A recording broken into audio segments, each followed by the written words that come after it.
দর্শক আপনারা দেখছেন এখানে কিন্তু কোনো ধরনের যান চলাচল নেই এবং এই ফেনী শহরের মধ্যে থেকে বিভিন্ন জায়গাগুলোতে যারা যেতে চাচ্ছে তারা এভাবে ট্রাকে করে কিন্তু বিভিন্ন জায়গাগুলোতে তারা যাচ্ছে এবং আমরা যেমনটা দেখছি এই যে মানুষগুলো যাদের আত্মীয় স্বজন বিভিন্ন জায়গায় রয়েছে ফুলগাজী থেকে শুরু করে ছাগলনাইয়া পশুরাম এই জায়গাগুলোতে যাওয়ার জন্য এই ট্রাক কিন্তু এখন সর্বশেষ ভরসা এবং পানি কিছুটা কম থাকার কারণে এখন মানুষ এই ট্রাকগুলোতে করে কিন্তু এখন যাচ্ছে। তবে এক একজনের থেকে এক এক রকম ভাড়া কিন্তু নেওয়া হচ্ছে এবং আপনারা দেখছেন ত্রাণ নিয়ে অনেকে প্রবেশ করছে। যেহেতু এখন পানি কম থাকার কারণে রাস্তা কিছুটা চলাচল কিন্তু শুরু হয়েছে এবং কিছু কিছু জায়গায় কিন্তু পানি রয়েছে। আমরা এমন চিত্র কিন্তু দেখছি ফেনী শহরে এবং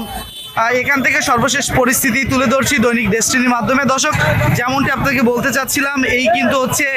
আজকের এই ফেনী শহরের দৃশ্য এবং একের পর এক ট্রাক কিন্তু এখন ঢুকছে পশুরাম ছাগলনাইয়া ফুলগাজীর দিকে এবং এর আগে যখন এই জায়গাগুলোতে পানি ছিল এবং সেই পানি থাকার কারণে তখন এই যে ছোট ছোট ট্রলার এবং স্পিড বোটগুলো ছিল সেগুলো কিন্তু এইখান থেকে মানুষকে উদ্ধার করেছে এবং উদ্ধারের পরপরই কিন্তু সেই স্পিড বোট থেকে শুরু করে সবগুলো এখন এইখানে রয়েছে এবং যারা এগুলো নিয়ে এসেছিল তারা এগুলো ট্রাকে করে আবার কিন্তু ফেরত নিয়ে যাচ্ছে। তবে এখন ভিতরে পানি কিছুটা কম থাকার কারণে এই ট্রলারগুলো সঠিকভাবে চালানো না যাওয়াতে এখন এগুলোকে পুনরায় আবার যার যে জায়গা থেকে নিয়ে এসেছে সেই জায়গাগুলোতে আবার ফিরিয়ে নিয়ে যাচ্ছে। তবে ট্রাক ঢোকার কারণে এখন ট্রাক নিয়ে মানুষ ফুলগাজী ছাগলনাইয়া পশুরাম ইত্যাদি জায়গাগুলোতে কিন্তু প্রবেশ করছে এবং যাদের আত্মীয় স্বজন রয়েছে যারা আত্মীয় স্বজনের সাথে সাক্ষাৎ করবে এবং যাচ্ছে এবং ওই জায়গাগুলো থেকে যারা আসছে তারা এই যে ত্রাণবাহী যে ট্রাকগুলো রয়েছে সেইগুলোতে কিন্তু তারা প্রবেশ করছে এবং তারা সেই গাড়িগুলোতে করেই তারা আবার সেই জায়গাগুলোতে যাচ্ছে। এমন চিত্র কিন্তু আমরা দেখছি ফেনীর সদর থেকে এবং আপনারা এই মুহূর্তে দেখতে পাচ্ছেন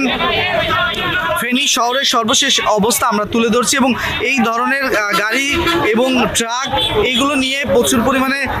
ত্রাণ সামগ্রী নিয়ে সকলে প্রবেশ করছে এবং এই আপনাদেরকে আরেকটু দেখাতে চাই এই কিন্তু আরেকটি ট্রাক যে ট্রাক ভর্তি মানুষ যারা ফুলগাজী ছাগলনাইয়ার দিকে যাচ্ছে তারা এভাবে কিন্তু ট্রাকে করে তারা এক জায়গা থেকে আরেক জায়গায় যাচ্ছে এমন চিত্র কিন্তু আমরা দেখছি। দর্শক আপনারাও দেখতে পাচ্ছেন এই মুহূর্তে আমি রয়েছি ফেনীর ঠিক সদরে যেখানে ফেনী সদর হসপিটাল রয়েছে সেই জায়গাতে অবস্থান করছে এবং সেখানকার চিত্র আপনারা দেখতে পাচ্ছেন। এখানে যে পরিমাণ পানির স্রোত ছিল সেই কারণে কিন্তু এই জায়গার পিচ কিন্তু উঠে গিয়েছে। তাহলে বোঝা যাচ্ছে যে এখানে কি পরিমাণ পানির স্রোত ছিল এবং আপনারা দেখছেন এই জায়গা থেকে বিভিন্ন মানুষ তারা যাচ্ছে পশুরাম ছাগলনাইয়া ফুলগাজীর দিকে।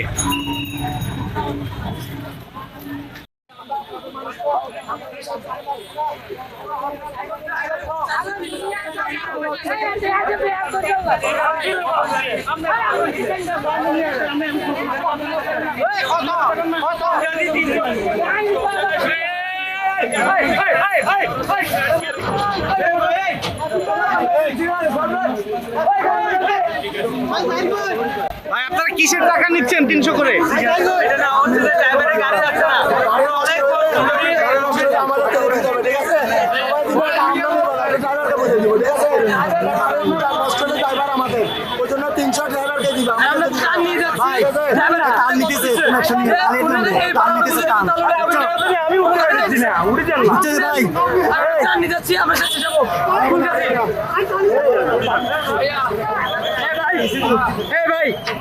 আমার ত্রাণ আছে 40 কিলো ভাই একটু নেওয়ার ব্যবস্থা করেন।